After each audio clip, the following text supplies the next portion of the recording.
Thank you, President. The agreement between the EU and the Republic of Kazakhstan comes at a time when we see a sharp deterioration of the human rights situation in Kazakhstan. Freedom of speech and freedom of assembly and association are being attacked by the authorities, who have organized a crackdown against free voices in Kazakhstani society. Kazakhstan is publicly neglecting its international human rights obligations.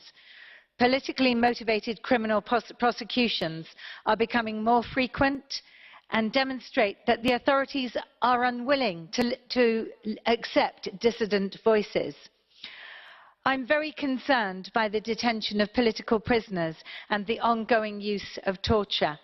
Human rights organizations have registered more than 35 cases of persons subjected to politically motivated prosecution for civil and trade union activities, for public criticism of the authorities, for participating in peaceful rallies, for publishing and sharing posts on social media, and for conducting journalistic investigations.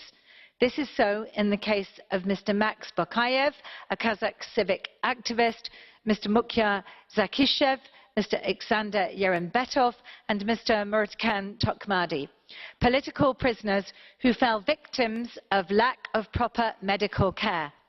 They need urgent hospitalization, but are subject to ill treatment and severe torture instead. So I hereby call on Kazakhstani authorities to release all political hostages and cease further human rights abuses. As I told the Kazakhstani government in a letter I sent out 2 months ago, I believe that the fulfillment of Kazakhstan's international human rights obligations should be a non-negotiable condition for the ratification of the agreement. And as this condition is not yet met, I will be voting against the agreement.